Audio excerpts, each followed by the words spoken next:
Good morning students. आज हम कर रहे हैं आरोह भाग 2 की कविता बादल राग, जो कि सूर्यकांत त्रिपाठी निराला द्वारा रचित हैं। तो सबसे पहले हम करते हैं इसका साहित्यिक परिचय। जन्म सन 1899, यानी कि हमें याद रखना है कि सूर्यकांत त्रिपाठी निराला जी का जन्म कब हुआ, 1899। महिषादल बंगाल के मेदिनीपुर जिले में इनका जन्म हुआ। पारिवारिक गांव गडाकोला, उन्नाव, उत्तर प्रदेश में रहा। प्रमुख रचनाएं, यानी कि इनका जो जन्म स्थान था वो तो बंगाल में था, लेकिन इनका जो परिवार था वो उत्तर प्रदेश के उन्नाव जो स्थान है वहाँ पर था। प्रमुख रचनाएं अनामिका, परिमल, गीतिका, बेला, नए पत्ते, अनिमा, तुलसीदास, कुकुरमुता, ये सब इनके कविता संग्रह हैं। आपको याद रखना है, आपसे पूछा जा सकता है कि कविता ये अनामिका है वो क्या है, तो आपको पता होना चाहिए कि ये कविता संग्रह है। परिमल है वो क्या है, चतुरी चमार, प्रभावती, बिल्ले सुर, बकरीहा, चोटी की पकड़, काले कारनामे, 8 खंडों में निराला, काले कारनामे, गद्य, ये सब इनकी गद्य विधा की है। जैसे कि चतुरी चमार, प्रभावती, बिल्ले सुर, बकरीहा, चोटी की पकड़, काले कारनामे, ये इनकी गद्य रचना है। 8 खंडों में इन्होंने निराला रचनावली प्रकाशित की। समन्वय मतवाला पत्रिका का संपादन भी इन्होंने किया, यानी कि समन्वय और मतवाला पत्रिका का संपादन निराला जी ने किया। निधन इनका सन 1961, यानी कि 1961 इलाहाबाद में इनकी मृत्यु हुई है। आगे देखिए, ये पंक्तियां आपको जरूर याद रखनी है। नव गति नव लय ताल छंद नव, नवल कंठ नव जलद मंद रव, नव नभ के नव विहंग वृंद को, नव पर नव स्वर दे। बड़ी अच्छी लाइनें पंक्तियां हैं। एक बार फिर से सुनिएगा कि इसको याद रखना है कि ये किस पंक्तियां कहाँ से ली गई है। तो है कि निराला जी द्वारा रचित ये पंक्तियां हैं। नव गति नव लय ताल छंद नव, नवल कंठ नव जलद मंद रव, नव नभ के नव विहग वृंद को, नव पर नव स्वर दे। कविता को नया स्वर देने वाले निराला छायावाद के ऐसे कवि हैं जो एक और कबीर की परंपरा से जुड़ते हैं तो दूसरी ओर समकालीन कवियों के लिए प्रेरणा का स्रोत भी है। उनका यह विस्तृत काव्य संसार अपने भीतर संघर्ष और जीवन क्रांति और निर्माण, ओज और माधुर्य, आशा और निराशा के द्वंद्व को कुछ इस तरह समेटे हुए है कि वह किसी सीमा में बंध नहीं पाता। उनका यह निर्बंध और उदात्त काव्य व्यक्तित्व कविता और जीवन में फांक नहीं रखता। आगे देखिए, वे आपस में घुले मिले हैं, यानी कि वो अलग अलग नहीं है, उनका व्यक्तित्व और कविता अलग अलग नहीं है, बल्कि आपस में घुले मिले हैं। उल्लास, शोक, राग, विराग, उत्थान, पतन, अंधकार, प्रकाश का सजीव कोलाज है उनकी कविता। जब वे मुक्त छंद की बात करते हैं तो केवल छंद, रूढ़ियों आदि के बंधन को ही नहीं तोड़ते, बल्कि काव्य विषय और युग की सीमाओं को भी अतिक्रमित करते हैं। यानी कि काव्य का जो विषय है वो भी उनका हटकर होता है और युग की सीमाओं को भी ऐसा नहीं है कि जिस युग में उसी सीमाओं, उनका भी अतिक्रमित उनको लांघते हैं। विषय और भावों की तरह भाषा की दृष्टि से भी निराला की कविता में कई रंग हैं। एक तरफ तत्सम सामासिक पदावली और धन्यात्मक बिंबों से युक्त राम की शक्ति पूजा और कठिन छंद साधना का प्रतिमान तुलसीदास, ये इनकी प्रसिद्ध रचना है। तुलसीदास आपको याद रखनी है कि निराला द्वारा रचित है। राम की शक्ति पूजा याद रह ही जाती है सभी को, क्योंकि ये एक मेन रचना है इनकी, तो ये याद रह जाती है, लेकिन तुलसीदास आपको याद रखनी है। तो दूसरी तरफ देशी टटके शब्दों का सोंधापन लिए कुकुरमुता, बहुत ही फेमस इनकी कविता है कुकुरमुता। रानी और कानी, महंगू महंगा रहा जैसी कविताएं। रानी और कहानी, महंगू महंगा रहा जैसी कविताएं। अब एचटेट में आपको रानी और कहानी, महंगू महंगा रहा, ऐसी ये किसकी कविताएं हैं ये पूछ लिया जाएगा। आपको लगेगा कि पता नहीं कहाँ से दे दिया, क्योंकि अगर आप किसी भी पुस्तक से पढ़ते हो तो वहाँ पर साहित्यिक परिचय में या कविताएं या उनकी जो रचनाएं हैं वो मेन रचनाएं दी होती हैं, जो संग्रह में से कविताएं उठाकर नहीं दी होती। तो यहाँ पर ये दिया हुआ है महंगू महंगा जैसी कविताएं। तो आपको याद रखना ये निराला द्वारा रचित है। धिक जीवन जो पाता, धिक जीवन जो पाता ही आया विरोध, कहने वाले निराला उत्कृष्ट आत्मशक्ति और अद्भुत जिजीविषा के कवि हैं, जो हार नहीं मानते, निराशा के क्षणों में शक्ति की मौलिक कल्पना कर शक्ति का साधन जुटाते हैं। इसलिए इस शक्ति साध्य कवि निराला को वर्षा ऋतु अधिक आकृष्ट करती है, क्योंकि बादल के भीतर सृजन और ध्वंस की ताकत एक साथ समाहित है। अब देखिए ये कहते हैं कि जो वर्षा है वो क्या है, बादल जो होता है ना उसके अंदर दो तरह की ताकत है। सृजन, जब वो बारिश करता है तो नए पौधे उगते हैं, पौधों को पोषण मिलता है, वो बड़े होते हैं। साथ में ही जब बादल ज़्यादा बरस जाता है या फट जाता है तो बाढ़ आ जाती है, तो वो विध्वंसात्मक शक्ति का प्रदर्शन करता है। बादल उन्हें प्रिय है क्योंकि स्वयं उनका व्यक्तित्व बादल के स्वभाव के करीब है। बादल किसान के लिए उल्लास एवं निर्माण का तो मजदूर के संदर्भ में क्रांति व बदलाव का अग्रदूत है। ये आपको याद रखनी है, ये 12th क्लास के लिए ज़रूरी है और साथ में एस्टेट के लिए भी आपको ज़रूरी है कि बादल किसान के लिए उल्लास एवं निर्माण का तो मजदूर के संदर्भ में क्रांति एवं बदलाव का अग्रदूत है। यानी कि बादल केवल किसान के लिए महत्व नहीं रखता कि जब बारिश होगी तो फसल होगी, बल्कि मजदूर के लिए भी रखता है। मजदूर के लिए एक प्रतीकात्मक रूप से रखता है, यानी कि मजदूर बादल की गर्जना को क्या मानता है, क्रांति, और क्रांति से क्या आता है, बदलाव। आगे देखिए बादल कविता से रिलेटेड जो विषय दिया गया है उसे पढ़ते हैं। बादल राग कविता अनामिका में 6 खंडों में प्रकाशित है। यानी कि बादल राग कविता है उसके 6 खंड है, ये आपको याद रखना है। जैसे पतंग थी वो आपके पतंग जो कविता थी वो एक लंबी कविता है और उसमें जो NCERT आरओ में जो पतंग कविता है वो तीसरा अध्याय लिया गया है। ठीक इसी तरह से याद रखना है कि बादल राग कविता अनामिका के 6 खंडों में प्रकाशित है, जहाँ यहाँ उनका 6ठा खंड लिया गया है। यानी कि बादल राग कविता में अनामिका का जो आरोह भाग 2 में वो कौन सा खंड है, 6ठा। जैसे पतंग का तीसरा खंड था, अध्याय था, यहाँ 6ठा खंड लिया गया है। लघु मानव आम आदमी के दुख से त्रस्त कवि यहाँ बादल का आह्वान क्रांति के रूप में कर रहा है, क्योंकि विप्लव रव से छोटे ही हैं शोभा पाते। यहाँ पर ये कवि कह रहे हैं कि जो दुख लघु मानव, छोटा आदमी, मजदूर, गरीब, किसान, वो जो दुख से दुखी हैं, कवि यहाँ बादल का आह्वान क्रांति के रूप में, कवि बादल को एक क्रांति के रूप में मान रहा है। वो क्योंकि उनका मानना है कि विप्लव रव से जो क्रांति है, विप्लव का मतलब क्रांति लिया गया है कि जो क्रांति है उससे छोटे ही शोभा पाते, उससे जो छोटे इंसान होते हैं, छोटे इंसान का मतलब गरीब, मजदूर, किसान, उन्हीं को ही लाभ होता है। किसान मजदूर की आकांक्षाएं बादल को नव निर्माण के राग के रूप में पुकार रही हैं।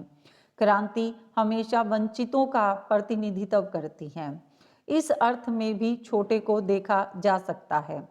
अंटालिका नहीं है रे में भी वंचितों की पक्षधरता की अनुगूंज स्पष्ट है। यानी कि वो कह रहे हैं कि जब वो कह रहे कि अंटालिका नहीं है रे, ये महल नहीं है, ये आतंक का भवन है जो कविता में बताया गया है। तो इसके अंदर भी क्या बताया गया है कि ये भी उनके लिए बताया गया है जो वंचित है, जो निडर नहीं है, जो डरे हुए हैं, उन्हीं के लिए इसमें बताया गया है। बादलों के अंग अंग में बिजलियां सोई हैं, वज्रपात से उनके शरीर आहत भी हो तो भी हिम्मत नहीं हारते। अब वो बादल हैं, क्रांति के वीर हैं, इसलिए कह रहे हैं कि बादलों के अंग अंग में बिजलियां सोई हुई हैं, वज्रपात से उनके शरीर आहत भी हो, और जब बिजली चमकती है उससे बादल अगर आहत भी हो तो भी वो हिम्मत नहीं हारता, बार बार गिर कर उठता है।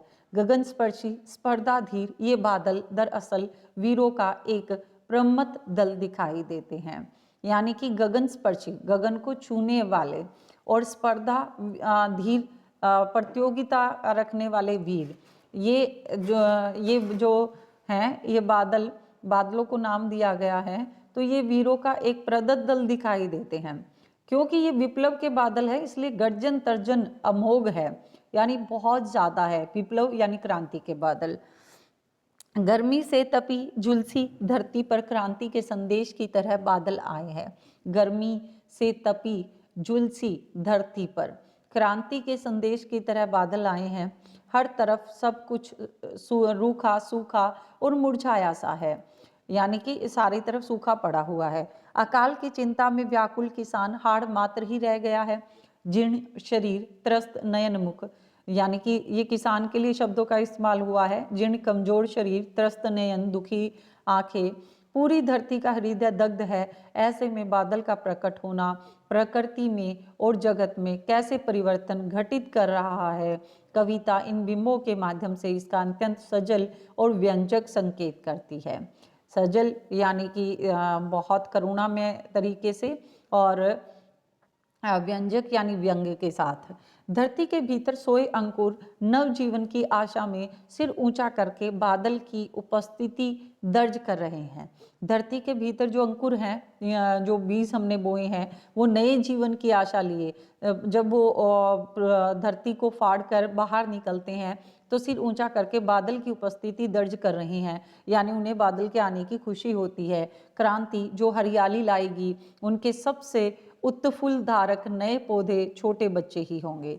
यानी क्रांति जो क्या है, हरियाली लाएगी, क्रांति आएगी, नया सुख मिलेगा, तो वो हरियाली लाएगी। उनके सबसे उत्फुल्ल धारक नए पौधे हैं, यानी क्रांति की जो सबसे ज़्यादा लाभ जिनको मिलने वाला है वो नए पौधे होते हैं, छोटे बच्चे ही होंगे। उनको आगे, क्रांति को आगे बढ़ाने वाले भी जो भावी पीढ़ी है वही होगी। समीर सागर के विराट बिंब में निराला की कविता शुरू होती है। यह इकलौता बिंब इतना विराट और व्यंजक है कि निराला का पूरा काव्य व्यक्तित्व उसमें उमड़ता घुमड़ता दिखाई देता है। विराट का मतलब होता है बहुत बड़ा, तो बिंब, और बिंब का मतलब विजुअलाइजेशन, यानी कि वो जैसे उन्होंने बताया कि समीर सागर के ऊपर है, वो वायु कैसे घूम रही है, ठीक उसी प्रकार से जैसे सूखों के ऊपर दुख की छाया मंडराती रहती है। आगे देखिए, कविता लघु मानव या खुशहाली का राग बन गई है, इसलिए बादल राग एक और जीवन निर्माण के नए राग का सूचक है, तो दूसरी ओर उस भैरव संगीत का जो नव निर्माण का कारण बनता है। यानी कि बादल को विध्वंसक भी बताया गया है और सृजनात्मक भी बताया गया है, तो यह हमें याद रखना है। इसका नाम है बादल राग। तिरती है समीर सागर पर अस्थिर सुख पर दुख की छाया। जिस प्रकार से समुद्र के ऊपर जो बादल है, समीर रूपी बादल, यानी कि हवा रूपी जो बादल है, वो सागर के ऊपर तैरता रहता है हवा के रूप में, ठीक उसी प्रकार से जो सुख है वो भी अस्थिर है, यानी कि वो स्थायी नहीं है, उस पर भी दुख की छाया मंडराती रहती है। आज सुख तो कल दुख हो सकता है। जग के दग्ध हृदय पर निर्दयी विप्लव की प्लावित माया, और जो दुनिया का दुखी हृदय है उस पर और भी क्रूरता का काम कर रहे हैं निर्दयी, जो किसी पे दया नहीं करते। विप्लव क्रांति के प्लावित पानी से भरे हुए जो बादल हैं वो जग के दुखी हृदय पर और भी विनाशकारी लीला करने वाले हैं। यह तेरी रणतरी भरी आकांक्षाओं से, अब वो कह रही हैं कि यह तेरी रणतरी, यहाँ रूपक अलंकार है। रणतरी युद्ध रूपी नाव, वो कह रहे हैं, बादलों को कह रहे हैं कि हे बादल, ये तुम्हारी जो युद्ध रूपी नाव है भरी आकांक्षाओं से, ये इच्छाओं आशाओं उम्मीदों से भरी हुई है, क्योंकि क्रांति आएगी, उम्मीद तो जागेगी कि क्रांति आएगी तो बदलाव आएगा।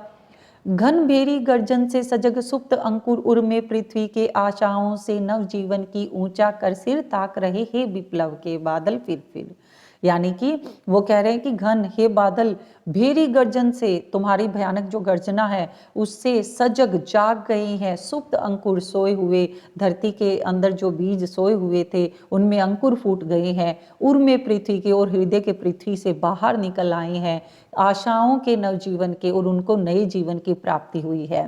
और ऊंचा कर सिर ताक रहे हैं और बाहर निकलकर वो तुम्हारी तरफ देख रहे हैं, हे बादल, हे विप्लव के बादल, हे क्रांति के बादल, कि जो छोटे शोषित वर्ग के जो लोग हैं वो बादलों यानी कि क्रांति से उम्मीदें रखते हैं कि क्रांति आएगी तो हमें नया जीवन मिलेगा।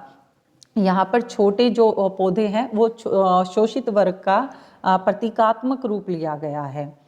फिर बार बार गर्जन, वर्षण है मूसलाधार, कि जो बादल है वो बार बार गरज रहा है, और जो बारिश हो रही है वो मूसलाधार बारिश हो रही है, यानी कि हैवी रेन, और जो कि लगातार होती रहती है।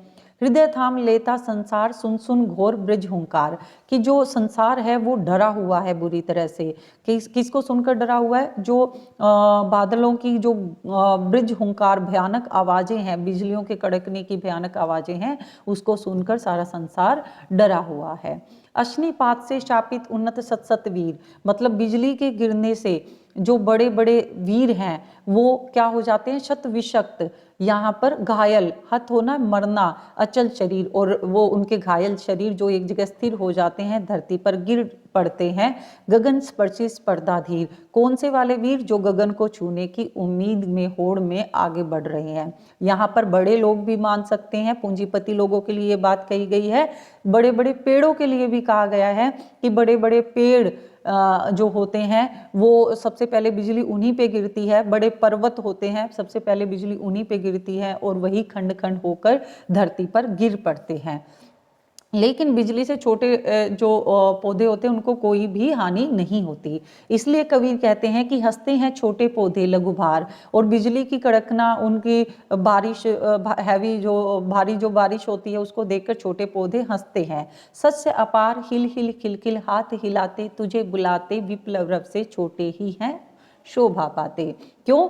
क्योंकि वो छोटे पौधे हंसते हैं क्योंकि सस्य अपार, हरियाली अपार बहुत ज़्यादा, कि वो हरे भरे हो जाते हैं, हिलते हैं, खिल जाते हैं बारिश के आने पे। और इन्हीं हिलने और खिलने को कवि ने कहा है कि उन्हें हाथ हिलाते हुए दिखाया है, उनका मानवीकरण किया है और बुलाते हुए दिखाया है। किसको? क्रांति के बादलों को। वो हाथ हिलाकर छोटे पौधे यानी कि शोषित वर्ग बुलाते हैं क्रांति के बादलों को और कहते हैं कि हे क्रांति के बादल, तुमसे तो केवल छोटे शोषित वर्ग को ही फायदा होता है, वही शोभा पाते हैं।